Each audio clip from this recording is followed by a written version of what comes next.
All right, so let's go again. So what we are looking at here is ECS 3003, which is server-side development.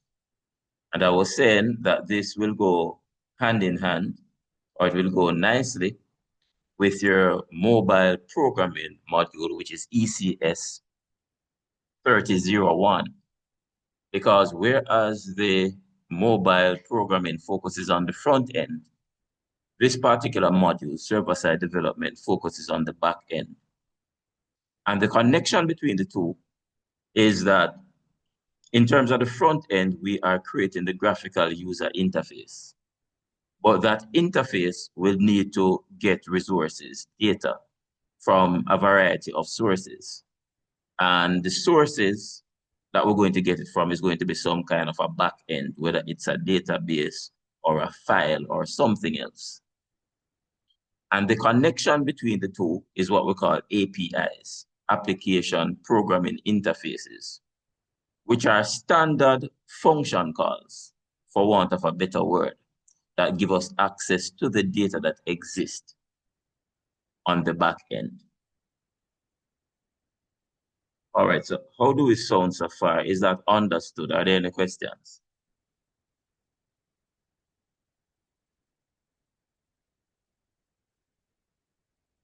Yes, sir. Understood.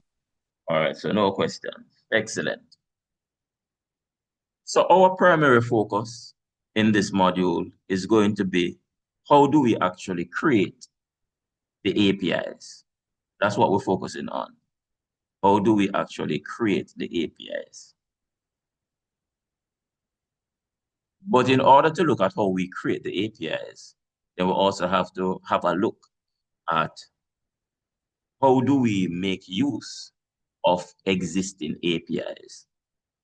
And that's kind of the discussion that we want to kind of have in this, our first thrust at looking at this module.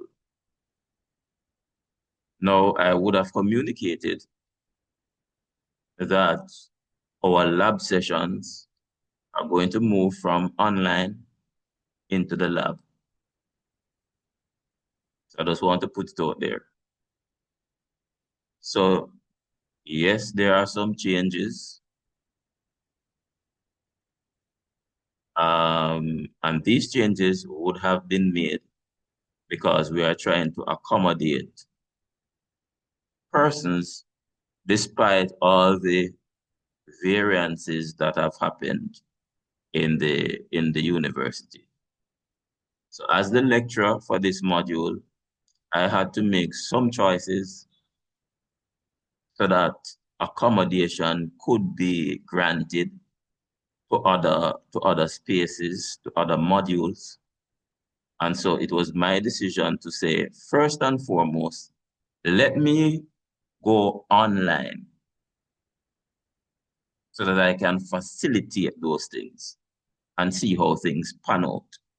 Now that I have a better idea of how those things are going to pan out, I am bringing back the, the lab class into the physical space. So I can see you as you are working. I can address any concerns that you might have, and you can work together in an environment that is conducive for group work. So to answer the questions that you might have, those are some of the considerations that I had to put in place to ensure that the wider group has been facilitated. Unfortunately, it is not just about you, because as the program director, I have to be wearing many hats and I have to be trying to accommodate all the groups as best as possible. Now, if it were not for that, then the whole of this module would have been face-to-face. You already know that that is my methodology. I prefer face-to-face because I get to interact with students, I get to see what students are doing, and so on.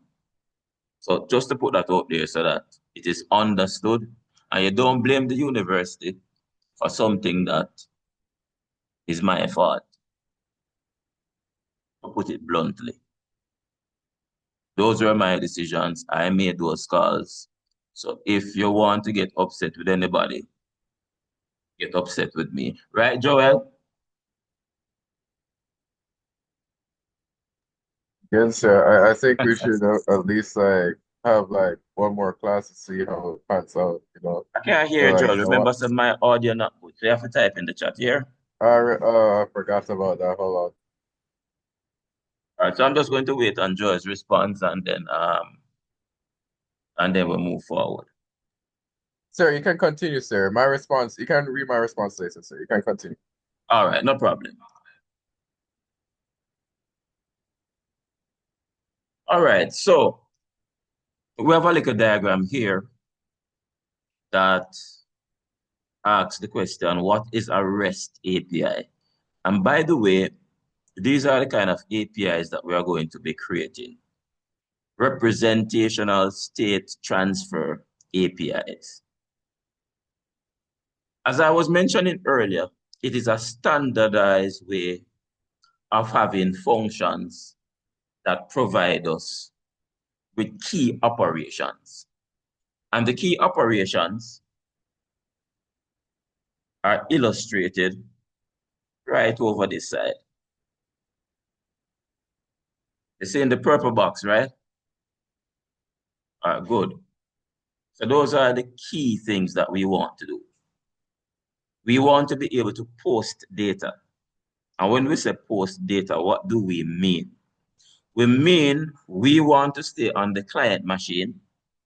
Going back to our graphic over here, we have our client machine. We want to stay on this client machine and we want to send some data items over to the server machine. So that's what the post is going to do.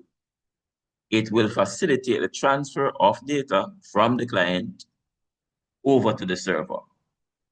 And then when it reaches the server, we will decide where to put it. Do we put it in a database? Do we just drop it into a folder that is being used as a file store? Those are considerations that you would make. So that's one protocol that we want to use. Another thing that we might want to do is to retrieve data from the server. And we would do that by issuing a GET. So the GET allows us to retrieve data from the server. Now, if we can send data and we can retrieve data, then it stands to reason that we also want to be able to modify data. So data would be on the server and we want to make changes to it. That is the purpose of the put command. And finally, we may want to permanently remove data from the server. And in that case, we would be making use of the delete command. Now, because we are facilitating this over the network, then it means that we need some network protocols. And I would have taught some of you networking at some point in time. So you would know or remember that one of the key protocols is the HTTP protocol. And it is the HTTP protocol that provides us with these verbs that we're talking about, these commands: the get, the post, the delete, and the put. So we are going to be using HTTP protocol in terms of interacting with a server so that we can send data, retrieve data, modify data, and also delete data.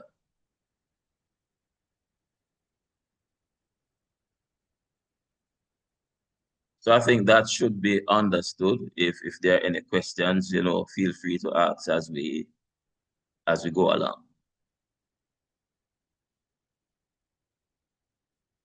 In order to make use of these HTTP protocols, then we need to have an appreciation of the URLs that we are going to be communicating with. And for most intent and purposes, when we talk about the URL, we're going to refer to it loosely as being an endpoint. So whenever we're talking about the URL, you will commonly hear me refer to it as the endpoint. Truth be told, it is really not the entire URL is the endpoint. Typically, it is the last part that is really the endpoint. So for example, this thing here that says 1, 2, 3, that is really, really, really the endpoint. But most of the times, persons just refer to the entire URL as being the endpoint. All right, so there is a question. Let me.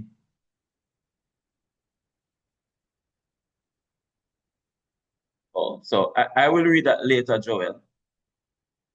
But let me jump to what you say now concerning HTTP.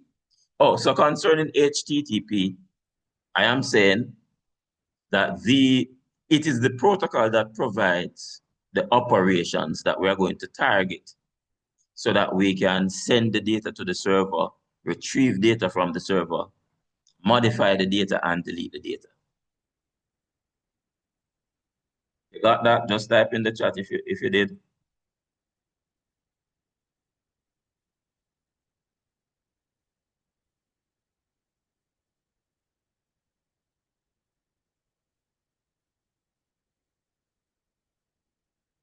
I'm saying that for the REST APIs, that's the protocol that we're making use of.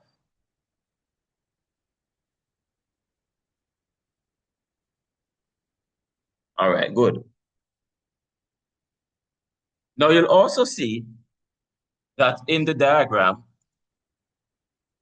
there is this thing here that speaks about JSON.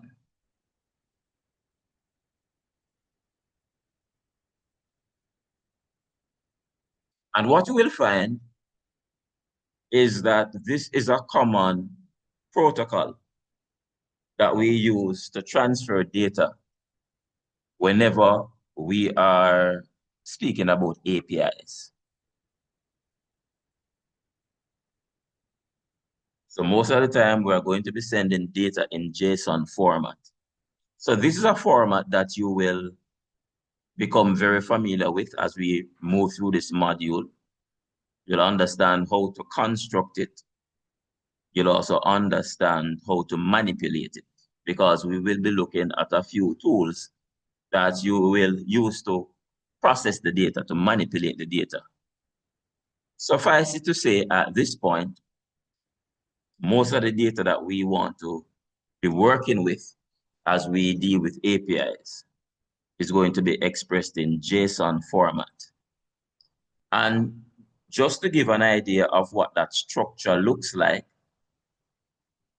you will hear or read where they talk about key value pairs.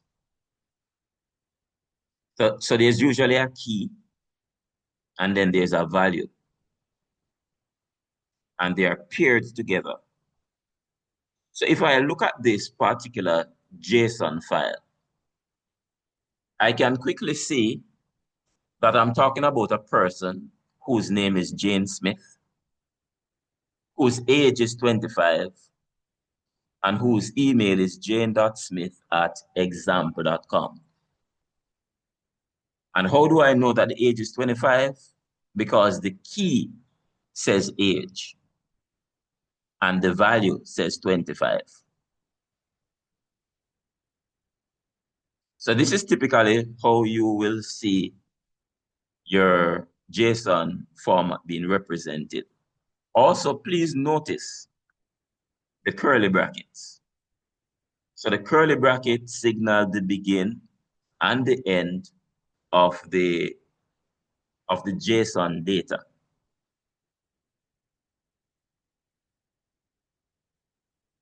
Also, just to quickly segue into one of the tools that we will be using, or languages, which is Python, you will find that a JSON file looks very, very similar to a Python dictionary. And one of the things that I will be doing, not only for this module, but also for the AI cohort as well, is that I will be putting together a kind of Python crash course that you can log into and have a better understanding of Python. Because the better your grasp of Python is going to make your life more simpler in terms of what we are doing here, in terms of server-side programming, because we are going to be using the Python language to implement our APIs and to interact with our APIs.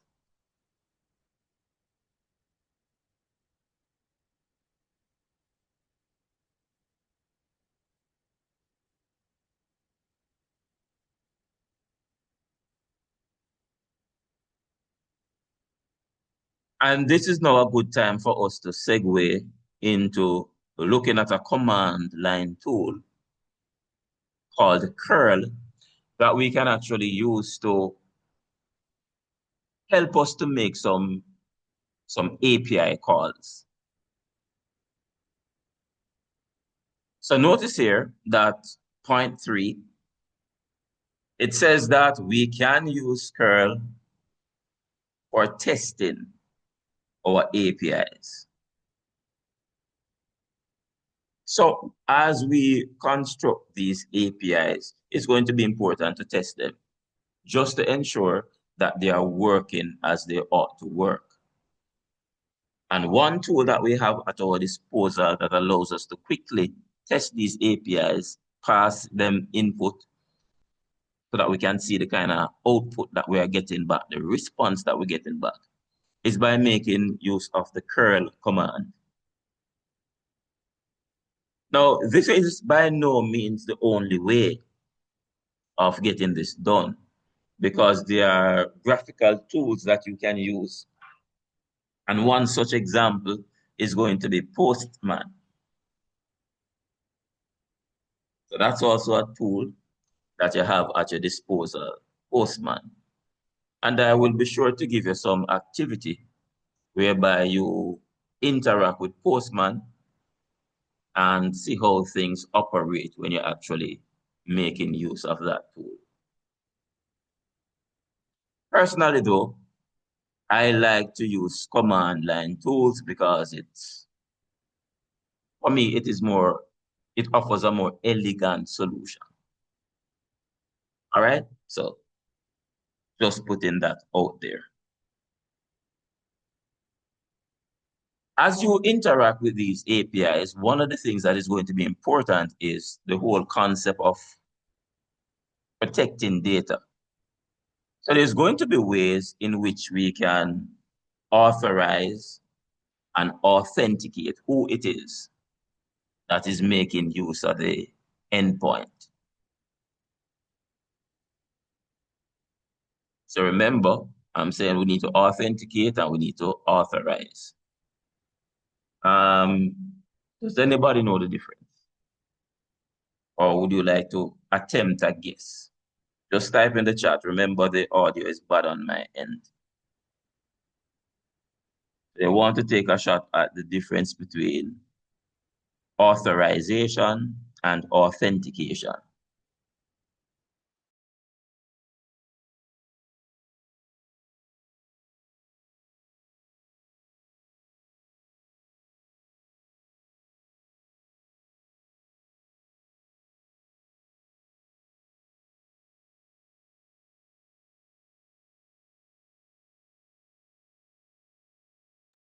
All right, so I'm seeing two responses, one from Joel and one from Jason.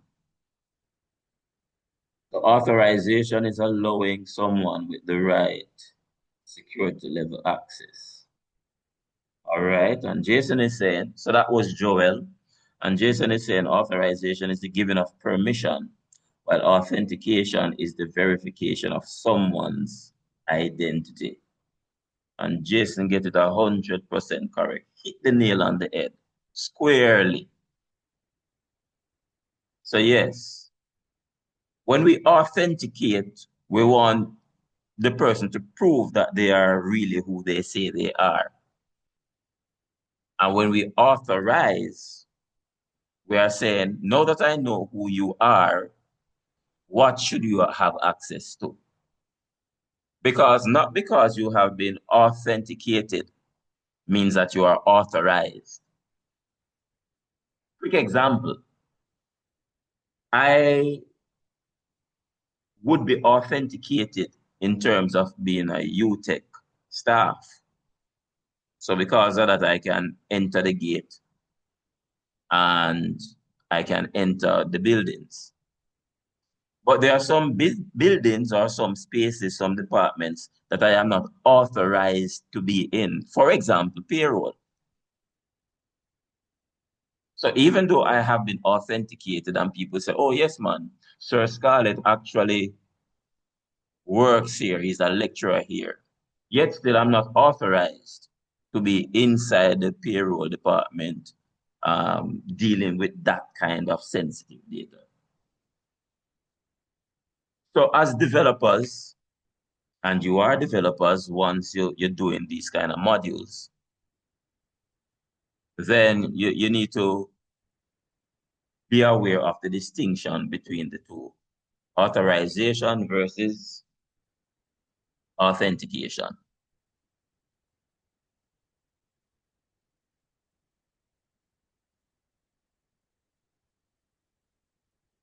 Now, just to quickly look at the whole hierarchy when we're talking about data and how it is transferred over the network. Remember, we spoke about packets, and that is how we chop up the data into these fixed size units so that we can send these packets over the network.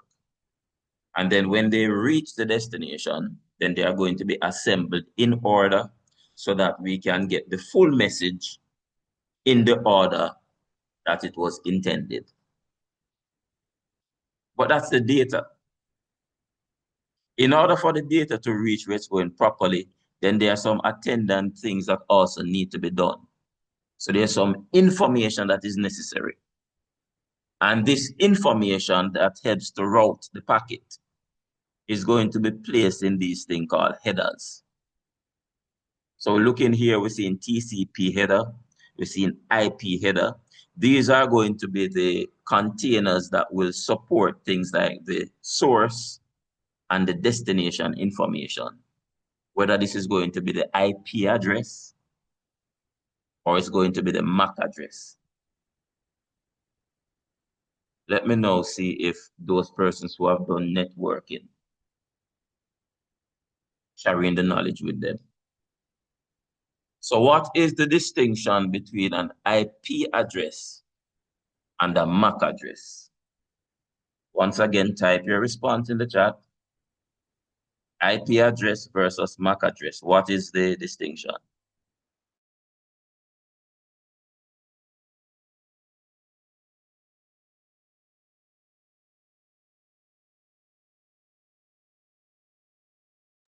All right, so yes, that's a good start, Joel. So the network address is the IP address and the MAC address is the physical address. That's a good start, but we still need more. So what's the distinction between them? Or in other words, what is the role that they perform?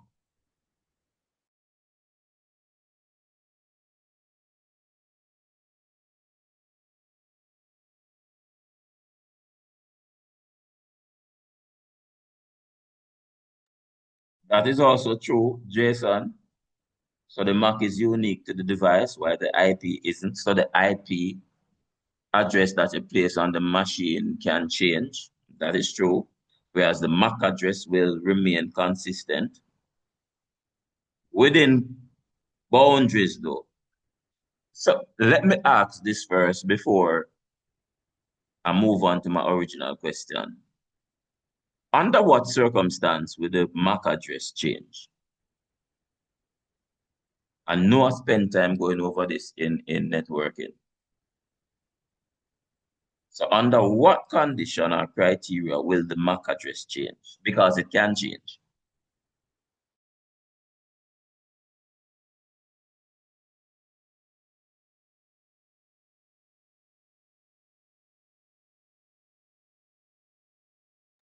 Excellent, Jason. If we install a new NIC.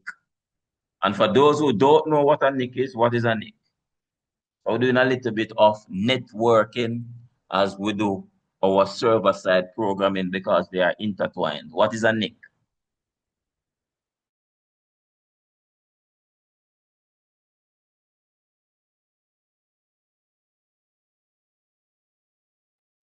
It is a network interface card. Excellent, excellent.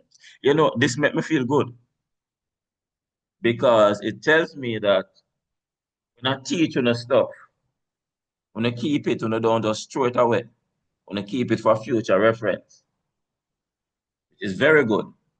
So it is a network interface card. So if you are operating on a wired LAN, for example, and you take a cable and you plug it into the machine and you see that blinking light, then what you have actually done is to plug that cable into the network interface card. And that network interface card is going to come with a particular address or number that is called the MAC address. And this is how, which brings me to the next part of the question. You know, when I nearly tripped me a while ago and I nearly met me give for the answer.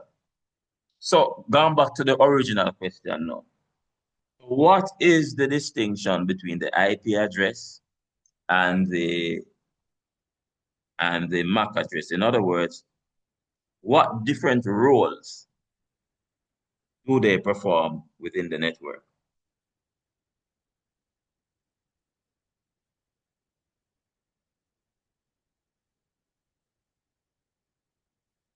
And I know it's not only Jason and Joel alone in the class.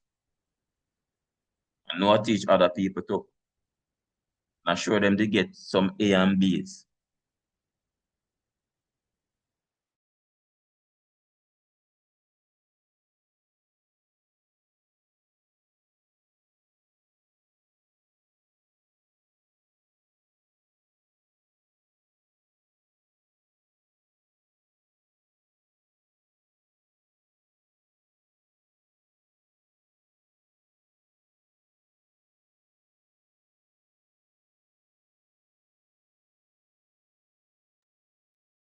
Look like I'm going to have to start calling names, man.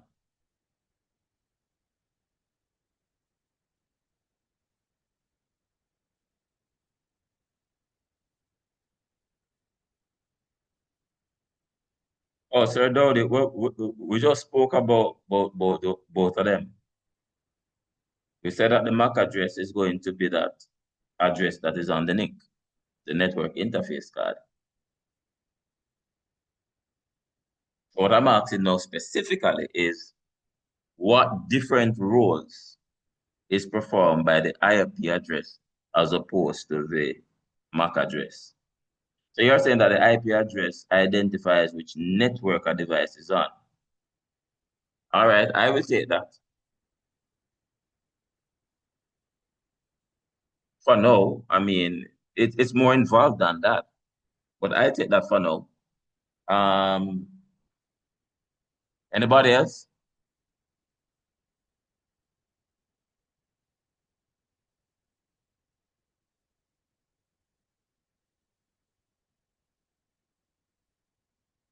All right, so Joel is saying that we need an IP address. You can't communicate with a computer on a network if the IP address does not correspond to the network. Good, excellent, love that. So when you're on a network, your IP addresses must be consistent for you to be able to speak to each other. Now, MAC addresses is the address that identifies the NIC. So he thinks, him don't remember, that if it is to be identifiable, it has to have a direct connection to a computer or modem. All right, I don't like the second part of the answer, but the first part I am okay with. So here's how I'm going to put it, folks. The IP address is responsible for routing, while the MAC address is responsible for switching. So the IP address is responsible for routing, whereas the MAC address is responsible for switching. And once I say that, then two devices supposed to pop into your head. What two devices? Type in the chat. First person type win. Well, first person type it correctly, win. What two devices should jump into your mind based on what I've just said?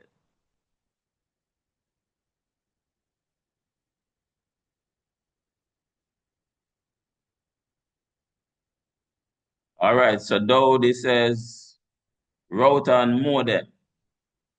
And Joel says switch badman. Router and switch. All right. So the correct pair of answers is the router and the switch. So the router is responsible for moving the packets between the different networks.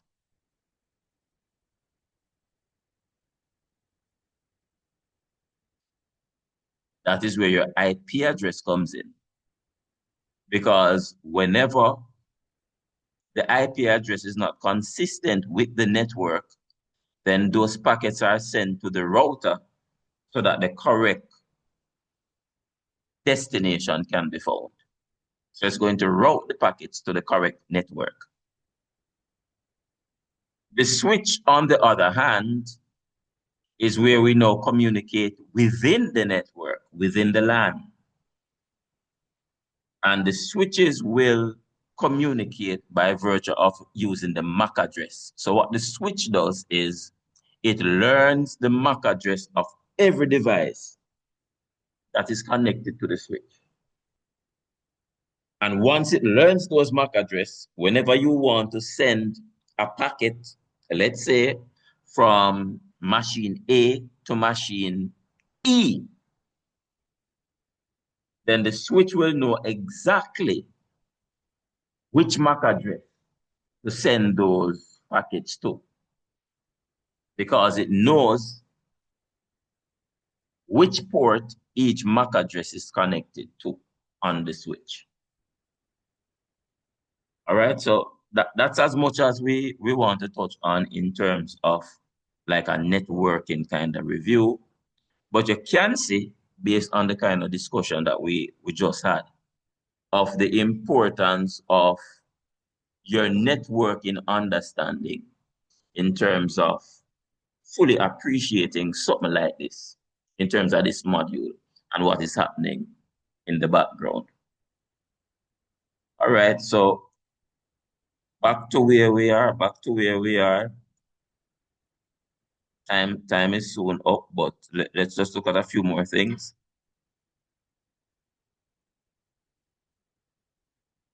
So here we have an example of the curl command in action.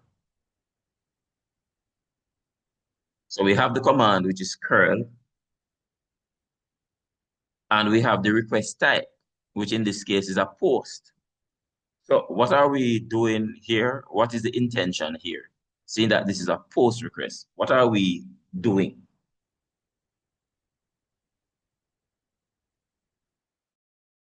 So the one person who is here physically in the lab, Miss Charles, is saying that it means that we're going to be sending data. And that is correct. Going back to what post does. So think of post as in you post a letter. If you post a letter, what are you doing? You're sending the letter somewhere. And think of the word get as if you are receiving the letter. So because you're receiving it, you're going to get the letter. So post, we're sending something away to somebody. So because we have the request type here, which says post, we know that we're sending some sort of data to the server.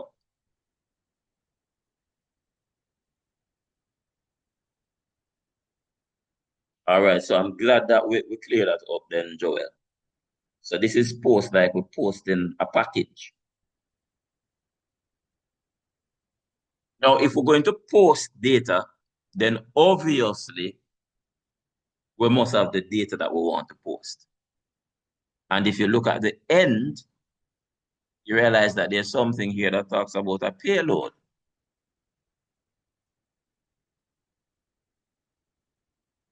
So the payload here is signaled by that -d or -d. So that says I want to send the payload. Now, what am I sending in the payload? Or what is being sent in the payload?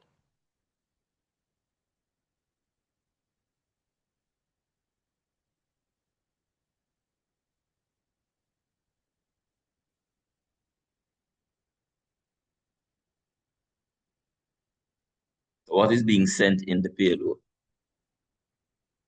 Alice 28. Excellent. How did you come up with that information, Joel? Why were you able to say Alice and 28?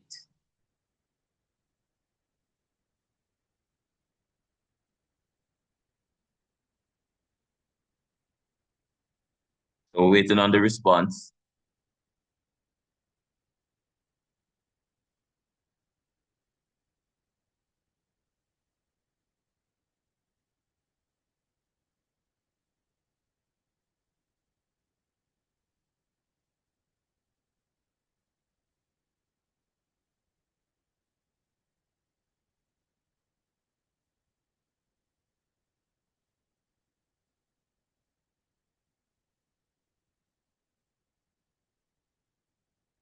Yeah, but there are different things in the file. So why did you just extract Alice and 28? So you looked at the end, you see the file, and you thought, okay, if you're posting, that has to be.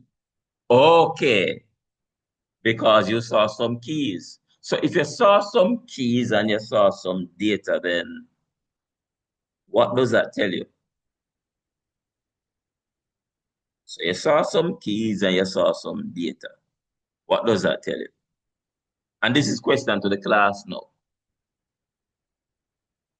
You saw some keys, you see some data. What does that tell you? One thing supposed to jump out at you. And it's important for the next part.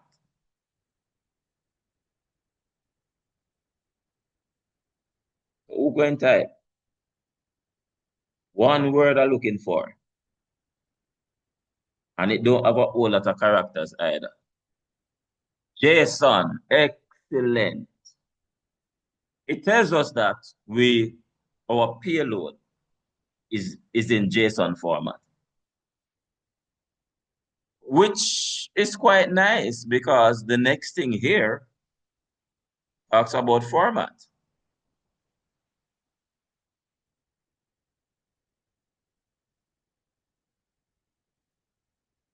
So we are passing in some content in the header. Remember, we just spoke about the fact that the data can be surrounded by headers. Remember that? If you remember, type R. Good. Excellent. So this is the kind of header information, for example, that we are going to be sending with our post request. And notice it says, or it defines the content type. What is the content type? The content type is application/JSON. And this is what informs that whatever is being sent here is supposed to be JSON data. Matter of fact,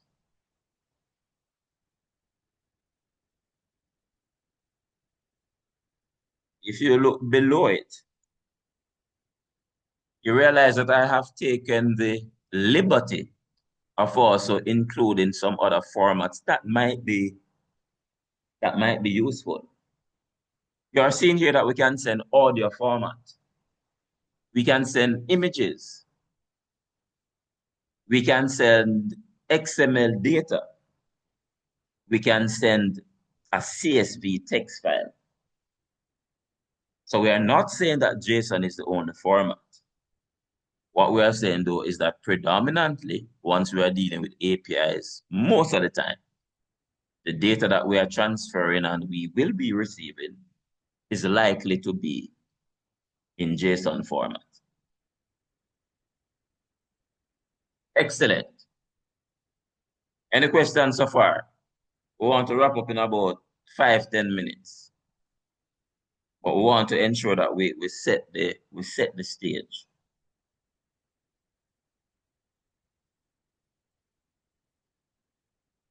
If there are no questions, just type N. So I will talk back about the endpoint. So that is part of what we're going to talk about next. Yeah.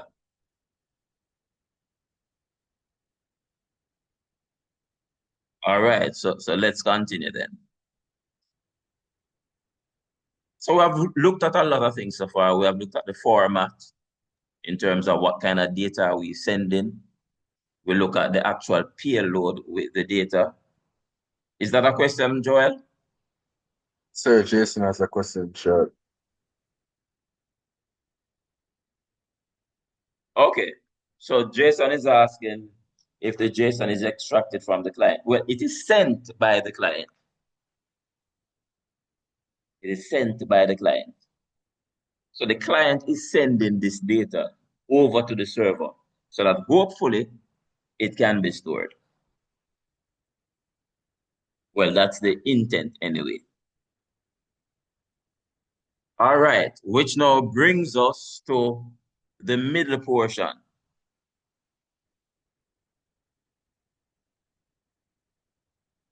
All of this little piece in here. Now remember, we had said that whenever we're using this curl, then we want to target a URL. And I said loosely, we use the word endpoint to refer to the URL. Loosely. I also made a distinction, though, that if we're being politically correct, then the endpoint is really the last piece of information in the URL. So notice where the arrow is pointing to. In this case, the API endpoint is really post data. That is the endpoint. Because we can be targeting the same server, but we want different resources. And those different resources can be located at different endpoints.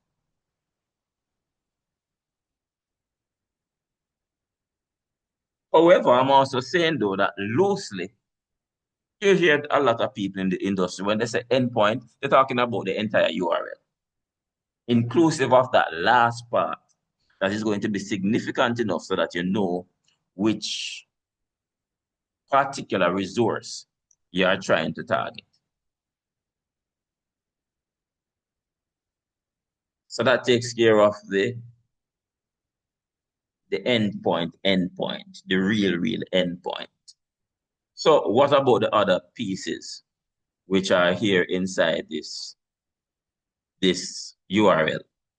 Well, we need a protocol, and we had indicated that the protocol would be HTTP. So that's no surprise. But remember, if we are targeting the server, then we need to know which server. And how do we know the server? Well, we're going to know the server by the IP address.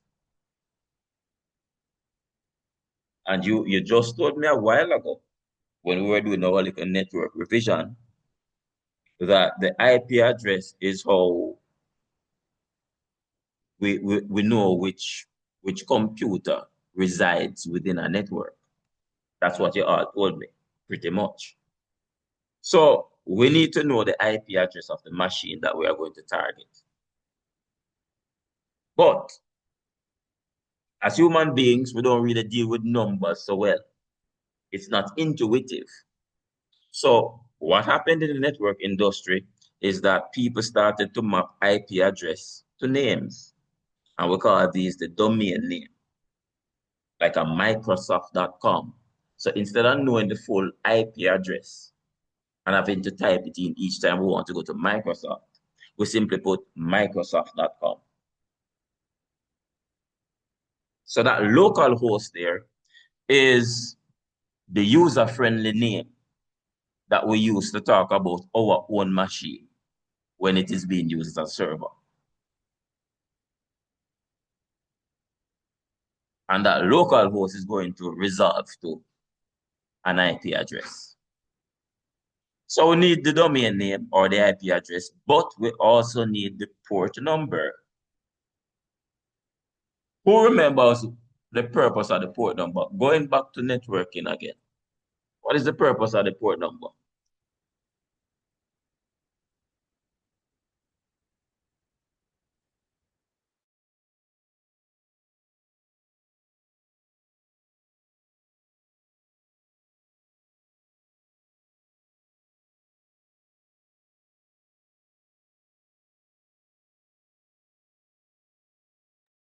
Look like that one catching a man. But they can't answer that one. Forget about that part. You know, do very well so far, though, in terms of remembering. So I won't blame you. All right, certain protocols only go through certain ports. That is also true. But the way you state that, though, make me kind of concerned. When you say go through certain ports, what are you talking about? The port on the switch? And Jason is saying it's an identifier for a process. I prefer what Jason said. Because the port address is really a tag. It is a tag that we attach to the data. And when we attach to the data, then the server will know which application it must use to process that data. So for example, if we send in data to be processed by a web server, then usually the port is going to be port 80. All right. So it tells us that anything that we see that come in with a tag or a port number of 80, we must send that to the web server so that it can be processed.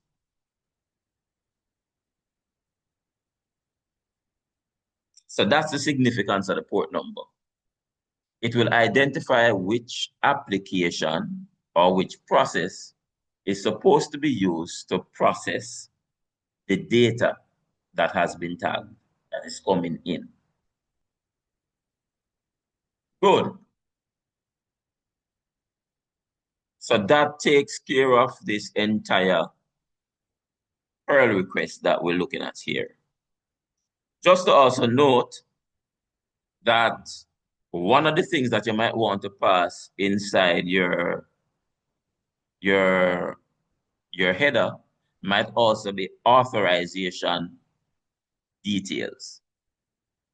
And right here, I'm giving an example. This is what we call a bearer token. And you will have some APIs out there that in order to access them, you need to have a token. And this is how you would send in the token, if it's a bearer token. And there are different kinds of token. All right, but this is an example of how you'd be setting that up. So in addition to setting up the content type in the header, you might also want to set up the authorization token in the header so that you can get access to the API. And this is no different from, for example, you want to be communicating with a large language model like maybe Gemini or Llama or OpenAI. And they tell you that in order to communicate with the model, you need to have an API key. So it is that API key that will authorize you or authenticate you. All right. Jason is saying that he needs to find back his computer networking, but you remember a whole lot of Farman, so good going. All right, so we're over the time. Let me do a quick demo.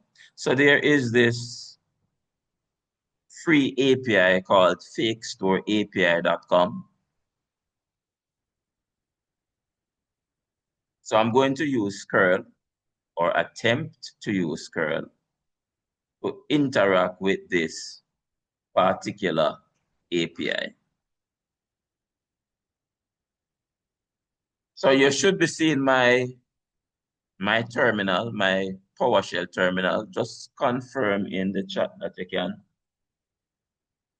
All right, good. And we want to make use of the curl command. So it's curl, and it's going to be https:// then fake store what API.com,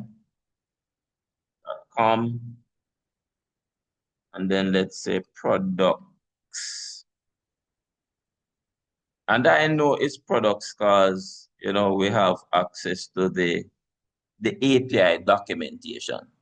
Because you must have access to the documentation, or how will you know the endpoint, right? And I'm going to hit enter, and we're going to see what happens.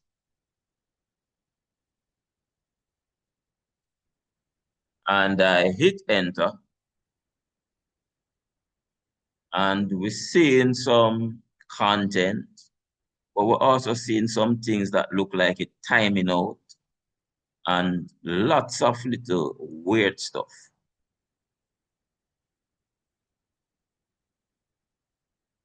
So let's go again. I'm going to do a CLS. And this time I'm going to say curl.exe, https fakestoreapi.com /products. Oh no, let me not put that.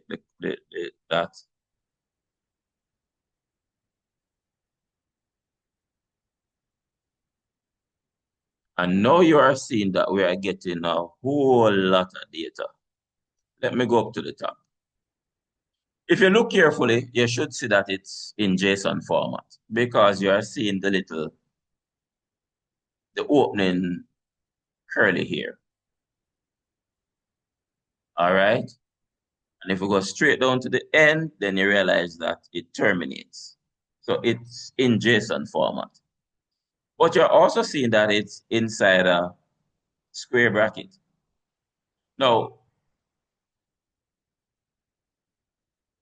remember, I said you're going to be using Python a lot because Python is predominantly the language that we use to do all of these things.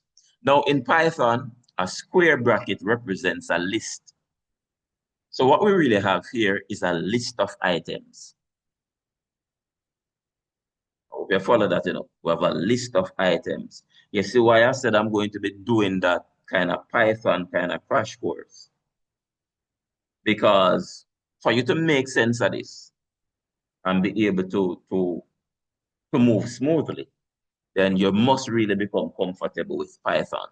So this is a Python list that has several elements being stored in it, and each element is being represented as a dictionary, or in our case, as a JSON file.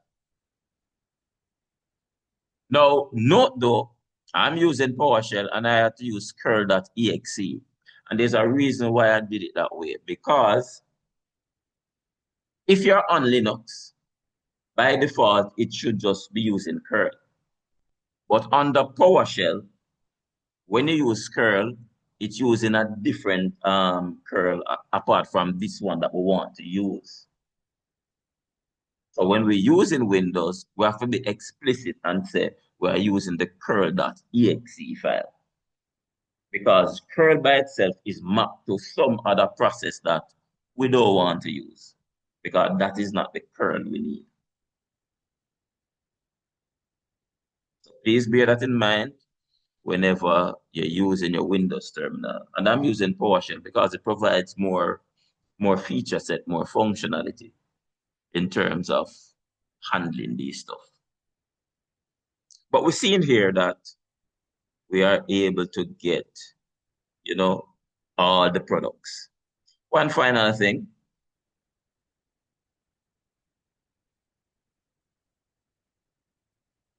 I'm going to put /1. And when I put /1, you realize that the output is truncated. And it is truncated because what we are looking at now is just the ID value that maps to 1. So if you look back through the big list, you will see ID number 1 and ID number 2 and so on. Let me highlight them now. So ID number 1, but you also see ID number 2. Notice that it is signified by another curly to show you that that's another object that we're dealing with. So we have several of these elements with different IDs inside of this list. Remember, square bracket is list. But I only want to focus on just one piece of data. I am only interested in the one where ID number is 1. So I can specify that in my curl command. Once again, we need to know the API that we're targeting so that we can look at it and know how to format the endpoint or the URL.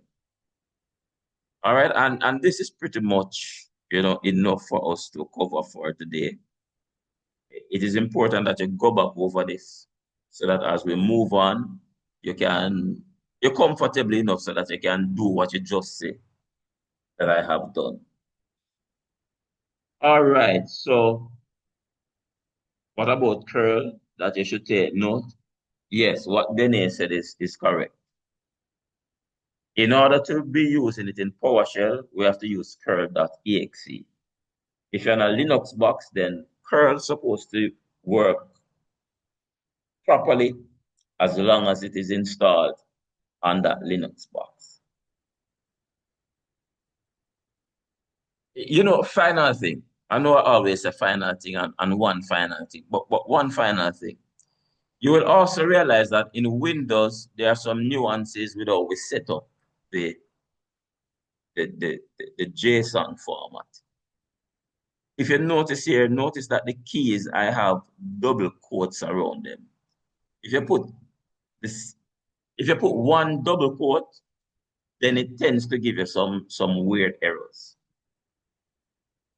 This is how I have gotten it to work on the Windows box. All right, so the keys. One double quote for what, sir? Oh, the key? The keys, notice 2 double quotes, see? Double, double, that's a key. Also, for the string double, double, that just seems to be some nuance with using curl on the Windows platform. So bear that in mind as you practice, because it can give you sleepless days and nights. Ask me how many. Oh, no, ask. All right then. So that's it for us, folks. So I expect to see everybody here next week. The AC is real nice over here. if it is that you absolutely cannot come, I mean, that's up to you, but you know that you're going to miss out on some of the niceties of being in the physical space. So the room is 8C12. All right. Oh, so let me backtrack and read what was said earlier by Joel. That's way up.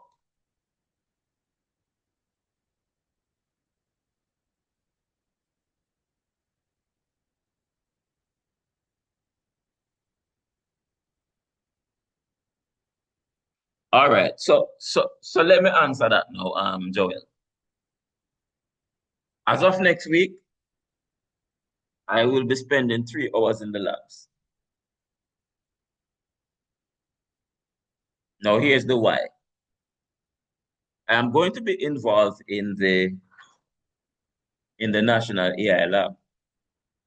And because of that, I need to complete all content in 6 to 7 weeks. So I need to complete all content before the 15th of October. So it therefore means that in order to do that, I have to spend extra time in the lab. So I'm just going to use the 3 hours in the lab for us to be running through stuff, getting the content up and running, working out any kinks, all of that kind of stuff. So in 7 to 8 weeks, we're going to cover all the content, finished content, done, full stop. Also, in terms of your face-to-face test, by the way, you're going to have face-to-face test right here in the lab. Those will be done in those first 6, 7 weeks. So test out of the way, test mark, if you pass or you fail. And then you will now have the practical assessments that you will have to do. And so you will now have up until that exam time in the university, up until then to submit them, primarily the major one, like that final project, because this does not carry a final exam. So that is the rationale, and that's what we're moving towards. So I hope things are a bit clearer now.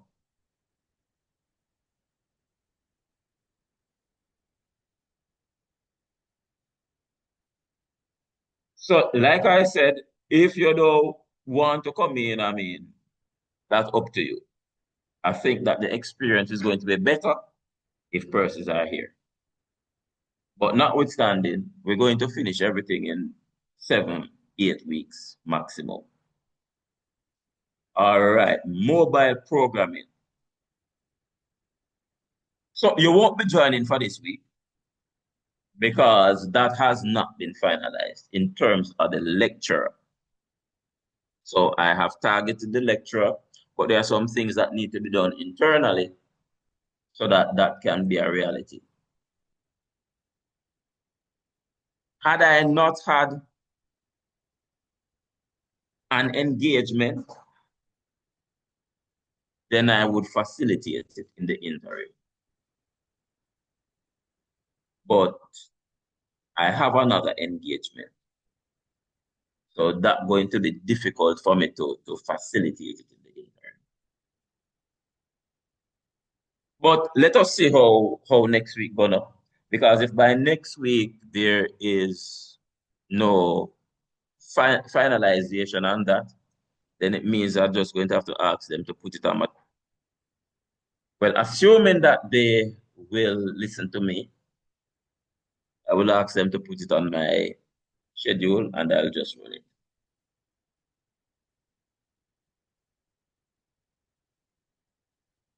Burdens like Jesus Christ, Joe. you could not have said it better, brother. Burdens like Jesus Christ. All right, so that is us in terms of this session. Give me till about the weekend to process both this and the one that you would have done earlier this week. And then I will, put them on some YouTube channel and share the YouTube channel. So by weekend, let's say by Saturday midday, you should be seeing the two playlists, one for GAM 3006 and one for ECS 3003.